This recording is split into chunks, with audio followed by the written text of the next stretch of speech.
Estamos de volta a mais uma reflexão bíblica. Seja bem-vindo, seja bem-vinda ao nosso canal do YouTube.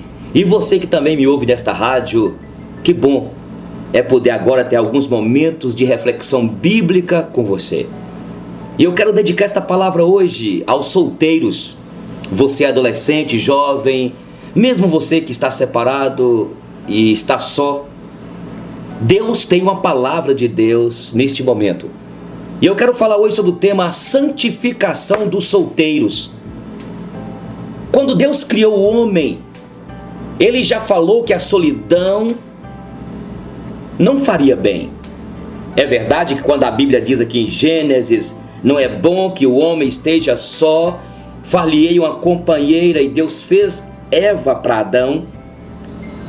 Deus não está estabelecendo ali que todos devem casar. Ali não é algo específico só para o casamento. Deus está falando aqui exatamente que nós fomos feitos para comer o pão da fraternidade. Nem eu nem você fomos feitos para vivermos isolados, sozinhos. Ele nos criou como pessoas que precisam de outras pessoas. No geral, o ser humano precisa de relações familiares e de envolvimento social.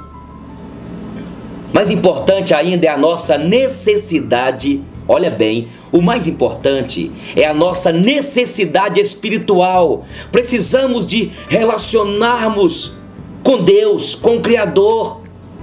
E só podemos fazer isso através da pessoa de Jesus Cristo. Então precisamos de relacionar com Deus e com outras pessoas no contexto de uma família espiritual.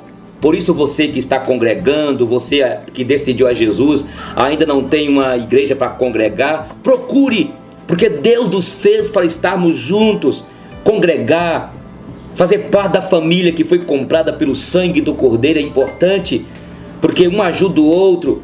É na igreja, na comunidade, onde você ouve uma palavra do teu coração, onde você ouve uma advertência, onde você ouve uma direção para a sua vida diante de uma sua situação que você está vivendo. Deus nos deu também a maneira como Deus nos criou de uma maneira tão linda. A Bíblia diz que Deus nos criou a sua imagem e semelhança. Ele imprimiu em nós algumas características inerentes a Ele. Ele colocou em nós algumas virtudes inerentes a Ele. Ele nos fez seres com capacidade de pensar, de fazer escolhas, com capacidade de sonhar, de amar, tomar decisões. Ele nos fez seres com senso estético. Ele nos fez seres espirituais. Ele nos fez para relacionar com Ele, para relacionar com o próximo. E Ele nos fez também com desejos, com sentimentos, com paixões. Deus nos deu também desejos que são satisfeitos numa relação entre mulher e um homem. Eu falo especificamente do casamento. O casamento continua digno de honra. Hebreus fala em Hebreus 13:4 que o casamento é digno de honra entre todos. Mas antes de casar, ou se não casar, como deve ser o comportamento do servo, da serva de Deus, solteiro, solteira? Como deve ser? E deve ser uma vida separada do pecado, uma vida de santificação. Esta é nossa reflexão de hoje, a santificação dos solteiros. Os solteiros devem manter a pureza sexual. No plano de Deus, relações sexuais são reservadas exclusivamente ao casamento lícito de um homem e uma mulher. A Bíblia diz, não é bom que o homem esteja só, far-lhe-ei uma companheira. Quando Deus criou o homem, Deus estabeleceu o casamento entre homem e mulher. Não foi homem com homem, mulher com mulher. O leito matrimonial é puro. O casamento e a relação sexual do casal é uma resposta à dificuldade de manter a pureza. Aqui em 1 Coríntios capítulo 7, versículo 2 a 5 diz: Mas por causa da impureza, cada um tenha a sua própria esposa e cada uma o seu próprio marido. O marido conceda à esposa o que lhe é devido e também, semelhantemente, a esposa ao seu marido. A mulher não tem poder sobre o seu próprio corpo, e se o marido, e também, semelhantemente, o marido não tem poder sobre o seu próprio corpo, e se a mulher. Não vos priveis um ao outro, salvo por mútuo consentimento, por algum tempo, para dedicardes à oração e novamente vos ajuntardes, para que Satanás não vos tente por causa da incontinência. Então veja que Paulo trabalha aqui a questão da impureza. Deus claramente condena relações sexuais ilícitas. A fornicação. Você namora com a pessoa, você diz que é um crente, mas vocês estão tendo carícias, estão fazendo sexo sem um compromisso de casamento, isso é pecado. A Bíblia está clara aqui, olha, não é bom que o homem esteja só. E aí a Bíblia diz aqui, olha, deixe o homem seu pai e sua mãe, unir-se à sua esposa e serão os dois uma só carne. É o compromisso, uma aliança. Entende? Deus condena as relações sexuais ilícitas, chamando-as de fornicação, prostituição, impureza. Olha o que diz aqui a Bíblia em Gálatas capítulo de número 5, versículo 19, aqui diz o seguinte: ora, as obras da carne são conhecidas e são prostituição, impureza, lascívia, idolatria, feitiçaria, inimizades, porfia, ciúmes, iras, discórdias, dissensões. Mas em cima fala prostituição, impureza. Então, há um pensamento e procedimento da batalha contra a carne. Eu já considerei com vocês aqui já a ligação entre o pensamento e o procedimento. Para evitar atos proibidos e prejudiciais, precisamos controlar os nossos pensamentos. Jesus ilustrou esta necessidade quando falou de desejos impuros. Ele não somente condenou o ato do adultério, mas falou que o pensamento que leva ao ato errado também é pecaminoso. Jesus diz aqui, olha, em Mateus 5, 27 em diante: vocês ouviram o que foi escrito e dito, não adulterarás. Eu, porém, vos digo que aquele que olhar para uma mulher com intenção impura, já adulterou com ela. Então, é uma batalha que nós vivemos. Uma batalha do espírito contra a carne.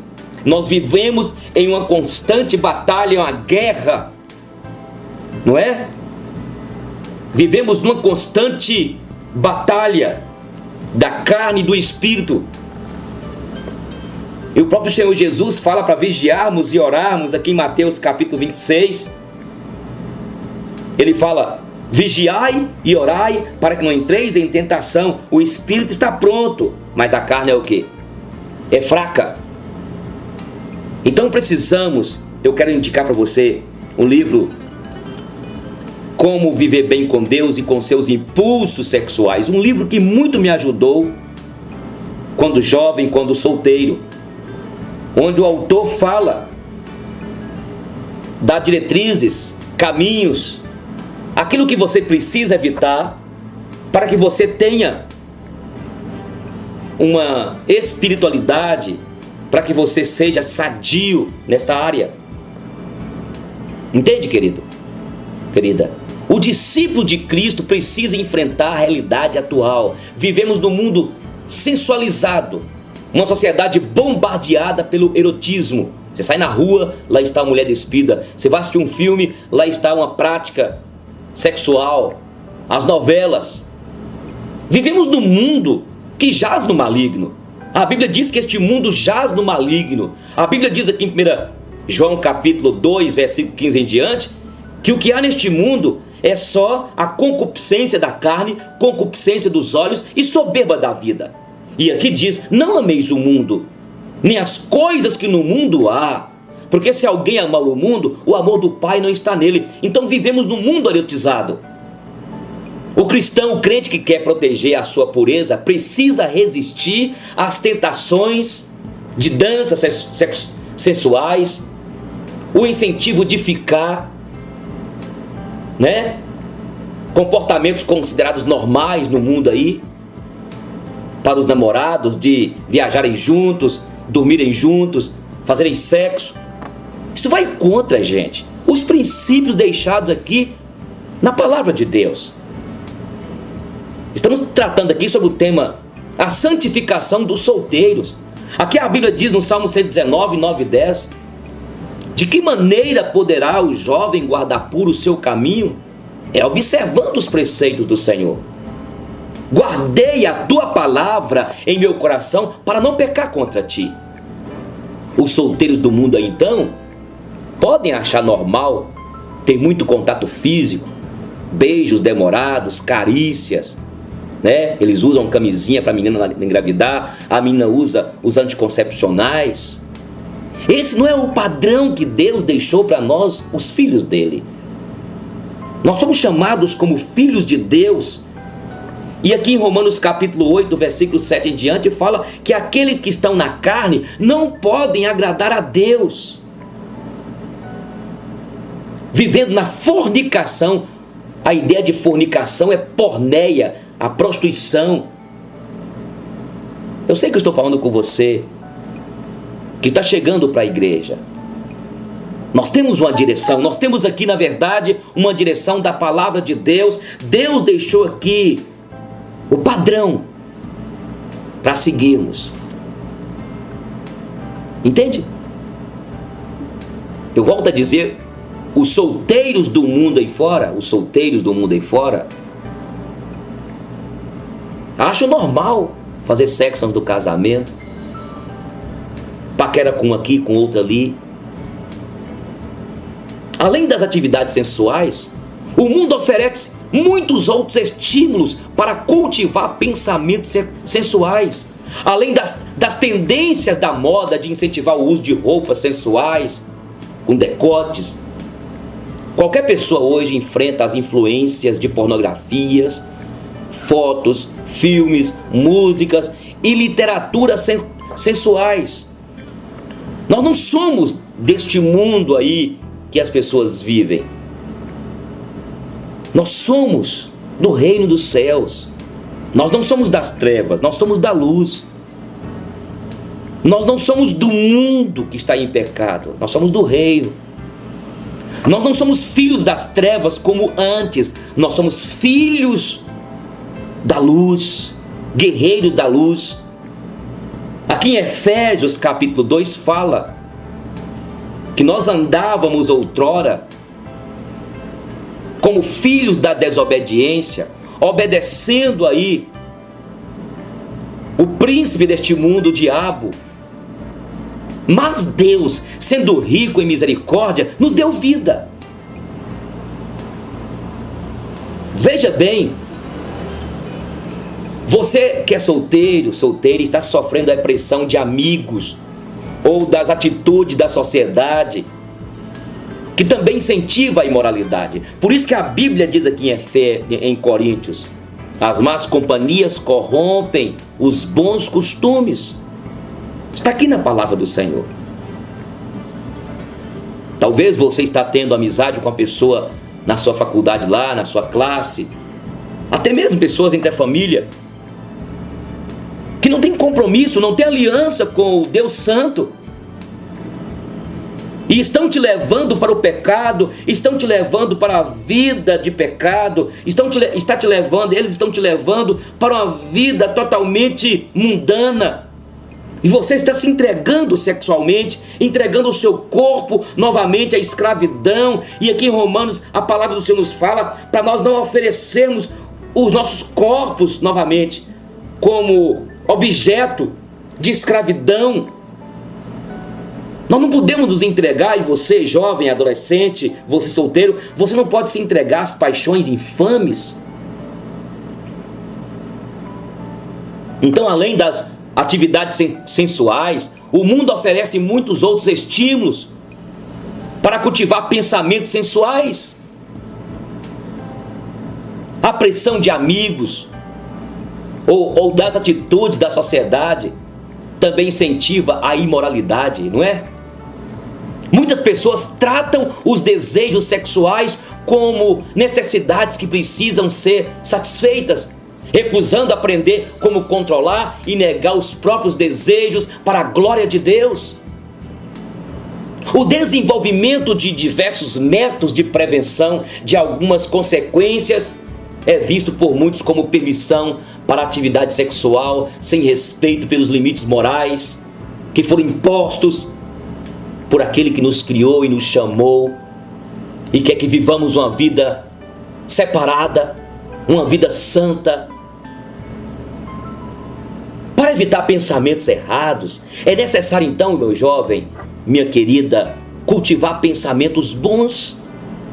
Deus não nos deixa com um vazio mental. Tirar os pensamentos errados sem deixar nada no lugar. Ao mesmo tempo que Ele nos ensina a evitar maus pensamentos, Ele oferece coisas boas para encher, entende? Para preencher esse espaço vazio. Ele falou para fugir das paixões carnais da mocidade. E Ele em seguida disse para seguir a justiça, a fé, o amor e a paz, invocando o Senhor com coração puro. Aqui em Timóteo, em 2 Timóteo capítulo 2, versículo 22, diz o seguinte: foge outro sim das paixões da mocidade, segue a justiça, a fé, o amor e a paz, com os que, de coração puro, invocam o Senhor. E olha, repele as questões insensatas e absurdas, pois sabes que só engendram contendas. Então, foge das paixões da mocidade. Tem muita coisa que você como crente pode fazer, sim, ir no clube, jogar uma peteca, até para extravasar essa energia acumulada, jogar tênis, né? Jogar ali uma pelada, futebol de salão, fazer natação, ir na praia, tudo está aí para você desfrutar, mas vigiando.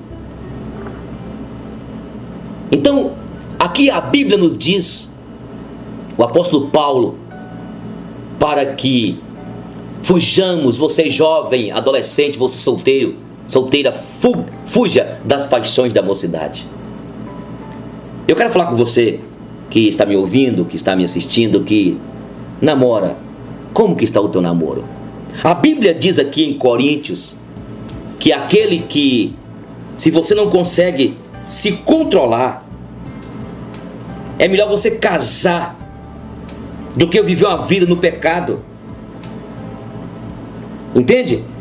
É melhor casar do que, é melhor você casar do que viver abrasado no pecado, entregando a vida ao pecado.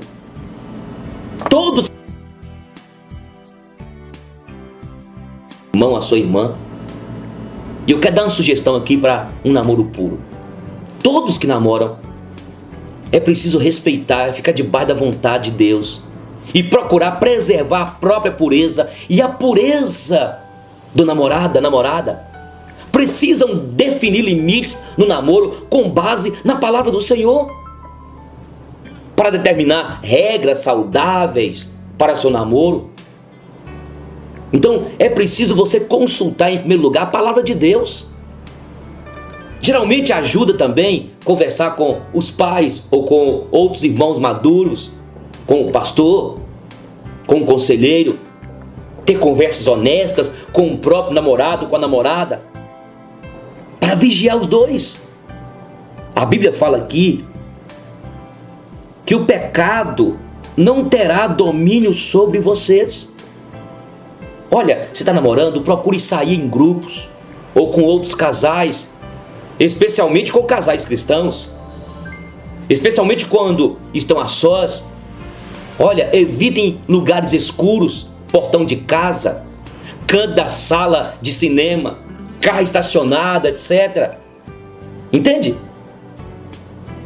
Estou falando com você que é mulher de Deus, que é homem de Deus e quer viver uma vida santa, porque Deus nos chamou para a santificação, para a santidade. Além disso, o risco de doenças que podem complicar ou até tirar a vida, o risco de gravidez, o aumento no perigo de traição depois do casamento. Mesmo se chegarem a casar, já começam com um casamento mais difícil. Se ele já traiu o seu Criador, já traiu a Deus, já traiu a igreja, a comunhão dos irmãos, pecando contra o namorado, contra a namorada, o que impedirá que ele ou ela trai, pecando com outra ou com outro? Entende? Entende vigiar contra isso? A destruição também da autoestima. Olha, valorize a sua namorada, valorize o seu namorado. Olha, ela não é um objeto para satisfazer seus desejos ilícitos. É uma pessoa criada à imagem de Deus, ela merece respeito. Além disso, os problemas que você pode enfrentar, a consciência danificada. Precisamos da consciência para nos proteger nas horas difíceis. Uma consciência cauterizada se torna inútil e nos deixa sem defesa. O apóstolo Paulo fala aqui em 1 Timóteo capítulo 4. Olha o que ele diz. 1 Timóteo capítulo 4, o versículo 2. 1 Timóteo capítulo 4, versículo 2, olha o que ele diz.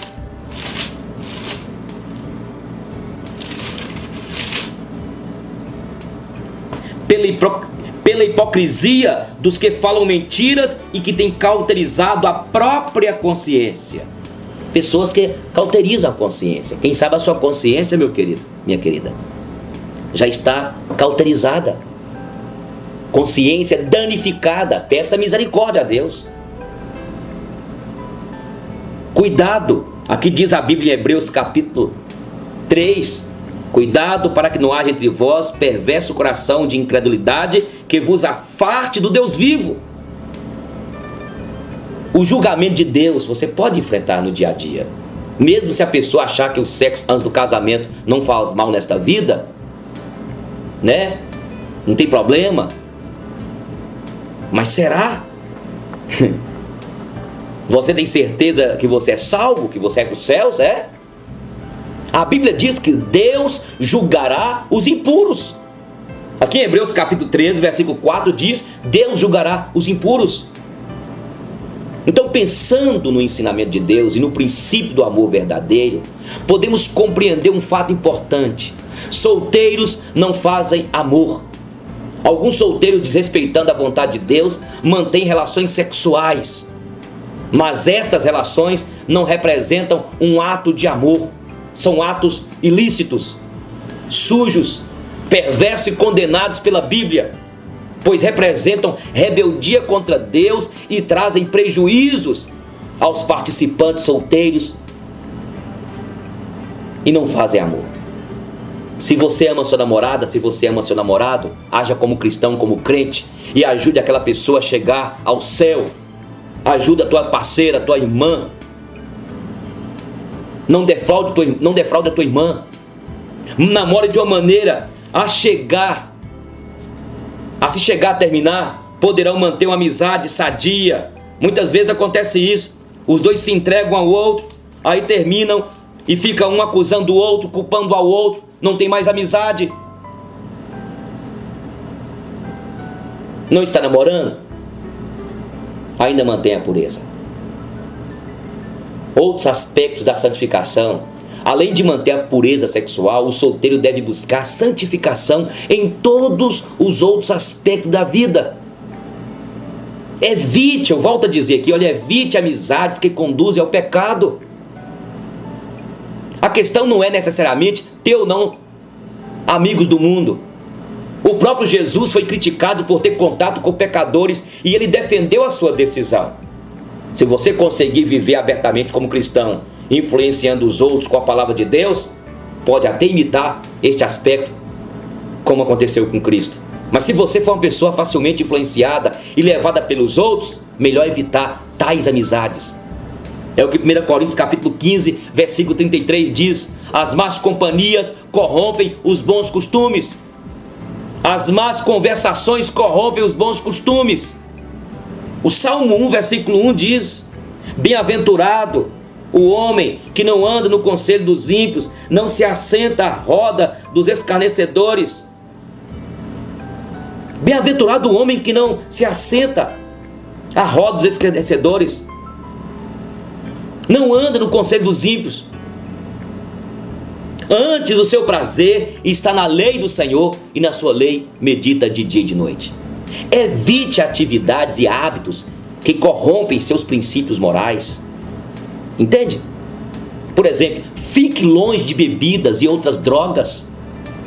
Rejeite a desonestidade. Cuidado com os palavrões. Efésios 4 diz: quanto à conversação torpe, para que não haja nenhuma conversação torpe, não saia da vossa boca nenhum palavrão, nenhuma conversa torpe. Então escute, corrija atitudes erradas em relação aos seus pais. Peça perdão ao seu pai e à sua mãe pela desobediência. A Bíblia fala: honra o teu pai e a tua mãe. Obedeça para que os teus dias sejam prolongados. Vigia em nome de Jesus. Então é preciso ter controle. Olha, não defraude ao seu irmão, à sua irmã. É o que a Bíblia diz aqui em 1 Tessalonicenses capítulo 4. Cada um, olha o que diz aqui. 1 Tessalonicenses capítulo 4, versículo 3 em diante. Pois esta é a vontade de Deus, a vossa santificação, que vos abstenhais da prostituição.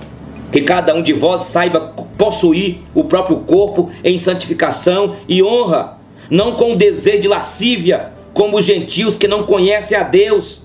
E que nesta matéria ninguém ofenda, nem defraude a seu irmão, porque o Senhor, contra todas estas coisas, como antes vos avisamos e testificamos claramente, é o vingador, porquanto Deus não nos chamou para a impureza, e sim para a santificação. Defraudar é isso. Você começa a fazer as carícias naquela menina, sua namorada, ou vice-versa, despertando desejos sexuais que você não pode satisfazer, porque a Bíblia condena. Então, vigia quanto a isso. Não defraude o teu irmão. Não defraude a tua irmã. Este é o tema nosso. Estou falando aqui sobre a santificação aos solteiros.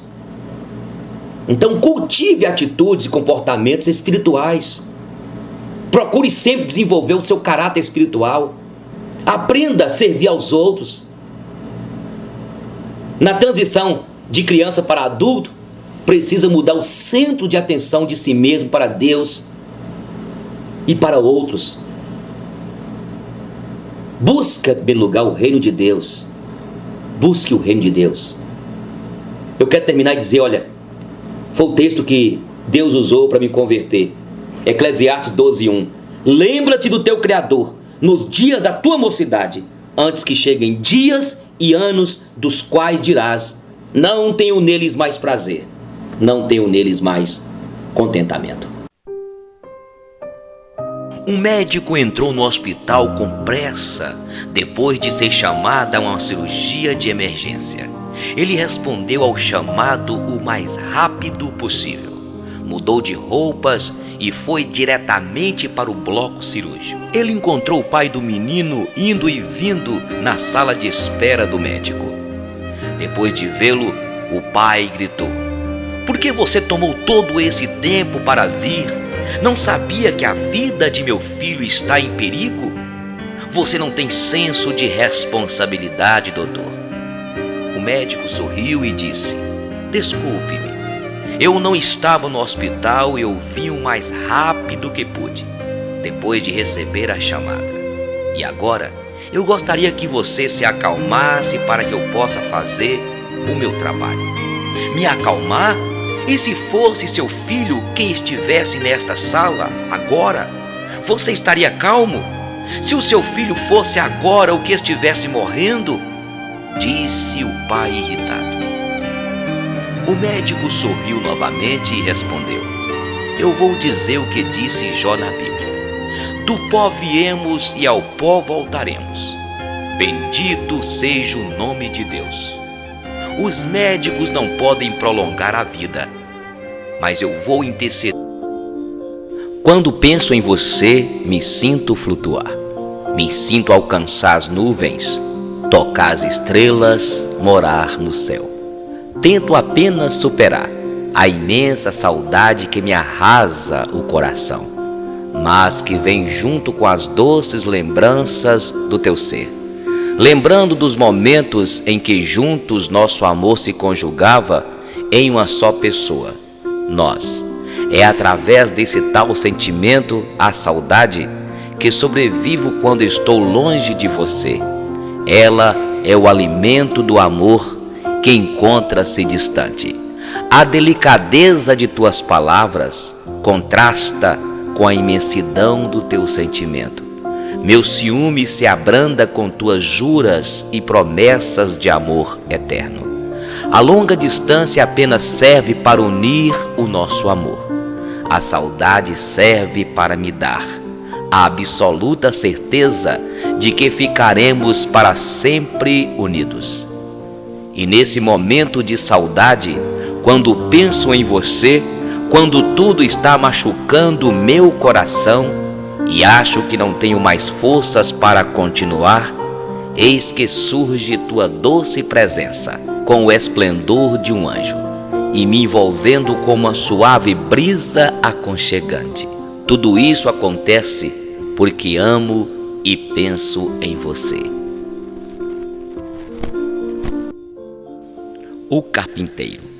Um velho carpinteiro estava para se aposentar. Ele contou a seu chefe os seus planos de largar o serviço de carpintaria e de construção de casas e viver uma vida mais calma com sua família. Claro que ele sentiria falta do pagamento mensal, mas ele necessitava da aposentadoria. O dono da empresa sentiu em saber que perderia um de seus melhores empregados e pediu a ele que construísse uma última casa, como um favor especial. O carpinteiro consentiu, mas com o tempo era fácil ver que seus pensamentos e seu coração não estavam no trabalho. Ele não se empenhou no serviço e se utilizou de mão de obra e matérias-primas de qualidade inferior. Foi uma maneira lamentável de encerrar sua carreira. Quando o carpinteiro terminou seu trabalho, o construtor veio inspecionar a casa e entregou a chave da porta ao carpinteiro. E disse: esta é a sua casa, meu presente a você. E que choque, que vergonha! Se ele soubesse que estava construindo sua própria casa, teria feito completamente diferente, não teria sido tão relaxado. Agora, ele teria de morar numa casa feita de qualquer maneira. Assim acontece conosco. Nós construímos nossas vidas de maneira distraída, reagindo mais que agindo, desejando colocar menos do que o melhor. Nos assuntos importantes, nós não empenhamos nosso melhor esforço. Então, em choque, nós olhamos para a situação que criamos e vemos que estamos morando na casa que construímos. Se soubéssemos, teríamos feito diferente. Pense em você, como carpinteiro. Pense sobre a sua casa. Cada dia você martela um prego novo, coloca uma armação ou levanta uma parede. Construa sabiamente. É a única vida que você construirá. Mesmo que você tenha somente mais um dia de vida, este dia merece ser vivido graciosamente e com dignidade. A vida é um projeto e faça você mesmo. Quem poderia dizer isso mais claramente? Sua vida de hoje é o resultado de suas atitudes e escolhas feitas no passado. Sua vida de amanhã será o resultado de suas atitudes e escolhas que fizer hoje. A Bíblia diz aqui em Gálatas capítulo 6, versículo 7: tudo que o homem semear, isto também ceifará. Um sábio mestre e seu discípulo andavam pelo interior do país há muitos dias e procuravam um lugar para descansar durante a noite. Avistaram então um casebre no alto de uma colina e resolveram pedir abrigo aquela noite. Ao chegarem ao casebre, foram recebidos pelo dono, um senhor maltrapilho e cansado. Ele os convidou a entrar e apresentou sua esposa e seus 3 filhos. Durante o jantar, o discípulo percebeu que a comida era escassa, até mesmo para somente os 4 membros da família, e sentiu penalizado com a situação. Olhando para aqueles rostos cansados e subnutridos, perguntou ao dono como eles se sustentavam. O Senhor respondeu: está vendo aquela vaca lá fora? Dela tiramos o leite que consumimos e fazemos queijo. O pouco de leite que sobra, trocamos por outras mercadorias na cidade. Ela é nossa fonte de renda e de vida. Conseguimos viver com o que temos, o que ela nos oferece. O discípulo olhou para o mestre que jantava de cabeça baixa e terminou de jantar em silêncio. Pela manhã, o mestre e seu discípulo levantaram antes que a família acordasse e preparavam-se para ir daquele lugar. Mestre, como podemos ajudar essa pobre família a sair dessa situação de miséria? O mestre então falou: queres mesmo ajudar esta família? Pegue a vaca deles e empurre-a precipício abaixo. O discípulo espantado falou: mas a vaca é a única fonte de renda da família. Se a matarmos, eles ficarão mais miseráveis e morrerão de fome. O mestre calmamente repetiu a ordem: pegue a vaca e empurre-a para o precipício. O discípulo indignado seguiu as ordens do mestre e jogou a vaca precipício abaixo e a matou. Alguns anos mais tarde, o discípulo ainda sentia remorso pelo que havia feito e decidiu abandonar seu mestre e visitar aquela família. Voltando à região, avistou de longe a colina onde ficava o casebre e olhou espantado para uma bela casa que havia em seu lugar. De certo, após a morte da vaca, ficaram tão pobres e desesperados que tiveram que vender a propriedade para alguém mais rico, pensou o discípulo. Aproximou da casa e, entrando pelo portão, viu um criado e lhe perguntou: você sabe para onde foi a família que vivia no casebre que havia aqui? Sim, claro, eles ainda moram aqui. Estão ali nos jardins, disse o criado, apontando para a frente da casa. O discípulo caminhou na direção da casa e pôde ver um senhor altivo, brincando com 3 jovens bonitos e uma linda mulher. A família que estava ali não lembrava em nada os miseráveis que conhecera tempo atrás. Quando o Senhor avistou o discípulo, reconheceu de imediato e o convidou para entrar em sua casa. O discípulo quis saber como tudo havia mudado desde a última vez que os viu. O Senhor então falou: depois daquela noite que vocês estiveram aqui, nossa vaquinha caiu no precipício e morreu. Como não tínhamos mais fonte de renda e sustento, fomos obrigados a procurar outras formas de sobrevivência. Descobrimos muitas outras formas de ganhar dinheiro e desenvolvemos habilidades que nem sabíamos que éramos capazes de fazer. E continuou: perder aquela vaquinha foi horrível, mas aprendemos a não sermos acomodados e conformados com a situação que estávamos. Às vezes, precisamos perder para ganhar mais adiante. Só então, o discípulo entendeu a profundidade do que o seu ex-mestre o havia ordenado a fazer. Procure em sua vida se não há uma vaquinha para empurrar no precipício, ou se alguma já caiu e você não percebeu que foi algo bom maravilhoso. Perder o emprego, acabar um relacionamento e tantas outras coisas traumáticas são como marcos em nossas vidas. Servem para mostrar que você passou por ali e sobreviveu. Ficou melhor e mais forte. Se sua vida mudou por uma circunstância dessas, agradeça, mesmo que pareça ruim agora. Tudo leva a um caminho melhor. Só depende de como você vê. Agradeça a Deus, o louve e siga em frente.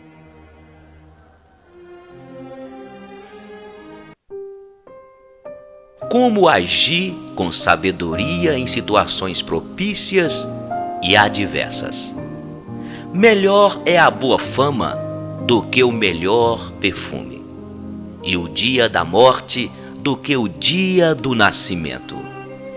Melhor ir à casa onde há luto do que ir numa casa onde está acontecendo um grande banquete. Porque onde há luto, lembramos que um dia também iremos morrer, e os vivos nunca devem se esquecer disso. Melhor é a tristeza do que o riso, pois a tristeza faz o rosto ficar abatido, mas torna o coração compreensível. Quem só pensa em divertir é tolo. Quem é sábio pensa também na morte. É melhor ouvir a repreensão de um sábio do que ouvir os elogios de um insensato. Melhor é o fim das coisas do que o seu começo. A pessoa paciente é melhor do que a orgulhosa. Controle seu gênio, este teu jeito estúpido de ser. Não diga tudo o que lhe vem ao pensamento. Cuidado para você não alimentar o ódio. Você só prejudica a sua saúde e a sua paz de espírito.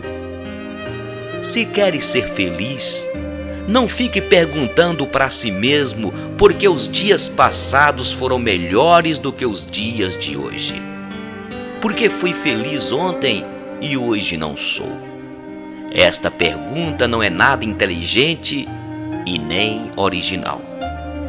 Todos neste mundo devem ser sábios. A sabedoria é tão bom como receber uma herança. A sabedoria é melhor do que o dinheiro. Protege talvez muito mais do que ele. A vantagem da sabedoria é que ela dá vida a quem a possui. No dia da prosperidade, desfrute dos seus bens. Mas no dia da adversidade, considere que tudo vem de Deus e só Ele conhece o motivo de cada coisa debaixo do sol. Não existe ninguém que faça sempre o que é direito e que jamais cometa deslizes e erros. Um conselho lhe dou, e muito sábio.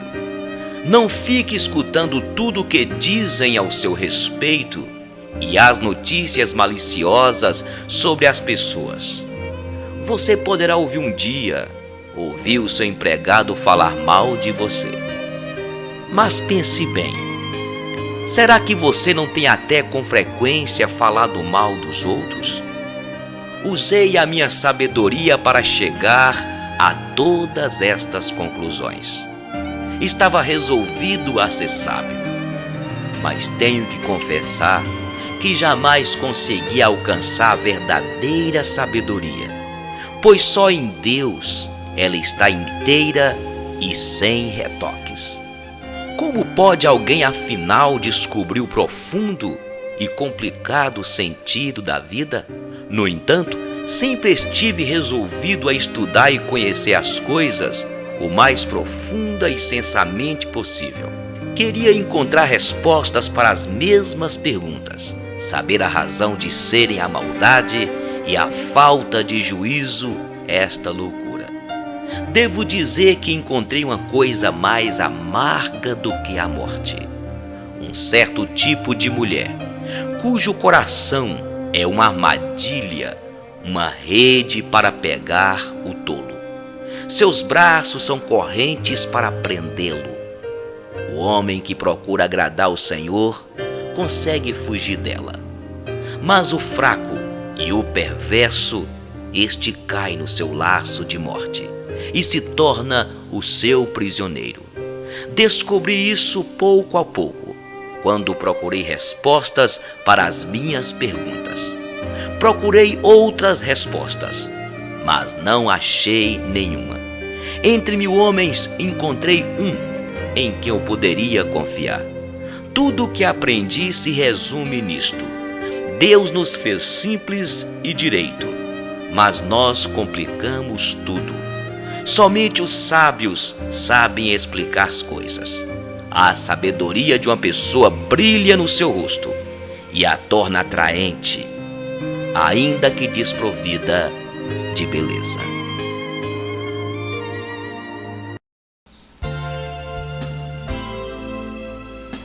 A arte de viver bem. Não exija dos outros o que eles não podem lhe dar, mas cobre de cada um a sua responsabilidade. Não deixe de usufruir o prazer, mas que não faça mal a ninguém.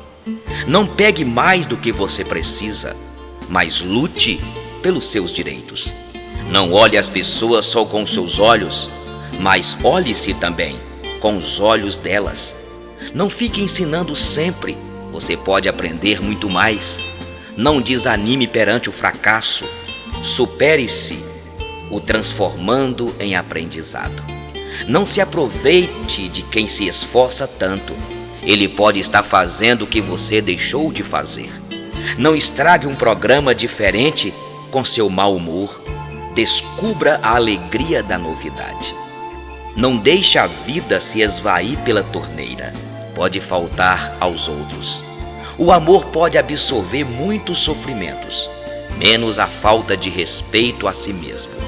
Se você quer o melhor das pessoas, dê o máximo de si, já que a vida lhe deu tanto. Enfim, agradeça sempre, pois a gratidão abre as portas do coração. A Bíblia diz aqui, em 1 Tessalonicenses capítulo 5, verso 18: em tudo dai graças, porque esta é a vontade de Deus em Cristo Jesus.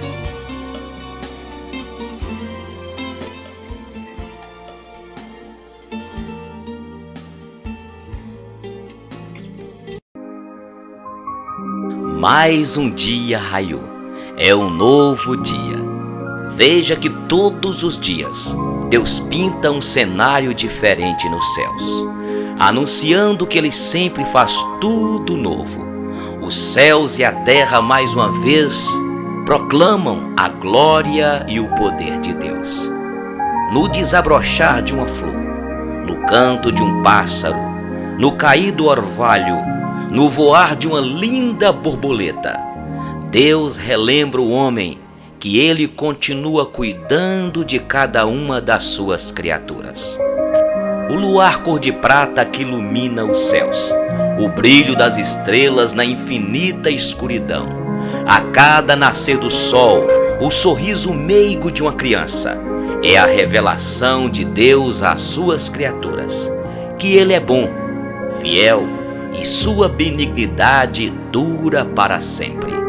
Quando olhamos para um idoso com as suas cãs, quando vemos o riso de uma mãe ao gerar o seu primeiro filho, ao ver as gaivotas que voam lá no vale e a chuva que chega trazendo vida à semente caída no chão, é mais uma prova aos desavisados que existe um ser que controla o universo e conhece cada um dos seres existentes, desde a menor criatura, o micro-organismo, os grandes seres que povoam os mares, os mistérios que existem entre os céus e a terra.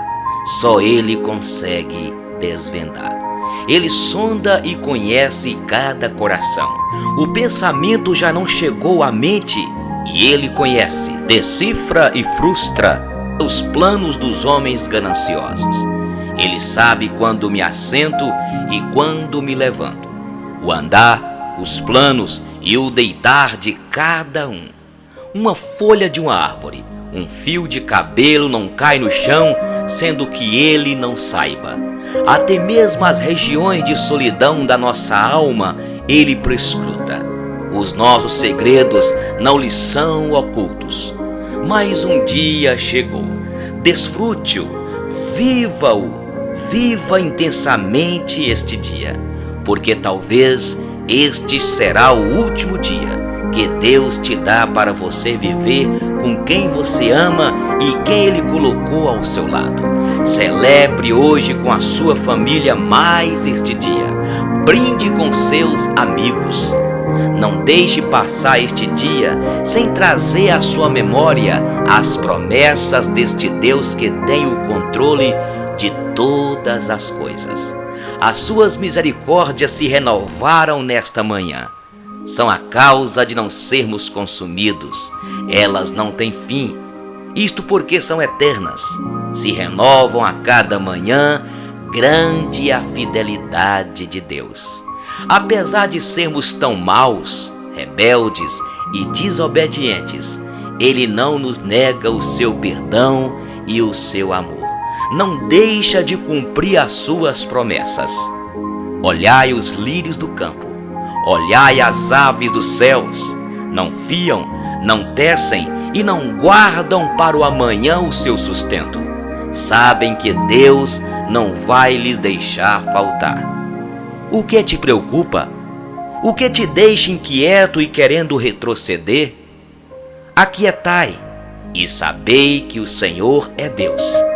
Ele é exaltado em toda a terra e entronizado entre as nações. Descansa no Senhor e espera nele. Entregue o teu caminho ao Senhor, confia nele e o mais ele fará. Ele fará sobressair a sua justiça como o sol ao meio-dia. Este é o dia que o Senhor fez. Regozijemo-nos e alegremo-nos nele.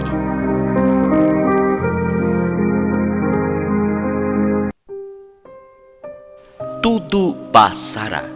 Todas as coisas na terra passam. Os dias de dificuldades passarão. Passarão também os dias de amargura e solidão. As dores e as lágrimas passarão. As frustrações que nos fazem chorar um dia passarão. A saudade do ser querido que está longe passará. Dias de tristeza, dias de felicidade, são lições necessárias que na terra passam, deixando o espírito imortal as experiências acumuladas. Se hoje para nós é um desses dias repletos de amargura, paremos um instante. Elevemos o pensamento ao alto e busquemos a voz suave do pastor das nossas almas, Jesus Cristo, a nos dizer carinhosamente: isso também passará. Guardemos a certeza, pelas próprias dificuldades já superadas, que não há mal que dure para sempre. O planeta Terra, semelhante à enorme embarcação, às vezes parece que vai sossobrar diante das turbulências de gigantescas ondas. Mas isso também passará, porque Jesus está no leme dessa nau. Segue com o olhar sereno de quem guarda a certeza de que toda esta agitação faz parte do propósito de Deus para a sua vida, e tudo um dia passará. Ele sabe que a terra chegará a porto seguro, porque essa é a sua destinação. Assim, façamos a nossa parte, o melhor que pudermos, sem esmorecimento, e confiemos em Deus, aproveitando cada segundo, cada minuto que, por certo, também passarão. Tudo passa exceto Deus, a sua palavra permanece eternamente. Deus sempre age certo. Certa vez um homem pediu a Deus uma flor e uma borboleta, mas Deus lhe deu um cacto e uma lagarta. O homem ficou triste, pois não entendeu o porquê do seu pedido vir errado. Daí pensou, também com tanta gente para atender, e resolveu não questionar a Deus. Passado algum tempo, o homem foi verificar o pedido que deixou esquecido. Para sua surpresa, do espinhoso e feio cacto havia nascido a mais bela das flores, e a horrível lagarta transformou-se em uma belíssima borboleta. Deus sempre age certo. O seu caminho é o melhor, mesmo que aos nossos olhos pareça estar dando tudo errado. Se você pediu a Deus uma coisa e recebeu outra, confie. Tenha a certeza de que Ele sempre dá o que você precisa, no momento certo. Nem sempre o que você deseja é o que você precisa. Como Ele nunca erra na entrega de seus pedidos, siga em frente, sem murmurar ou duvidar. O espinho de hoje será a flor de amanhã.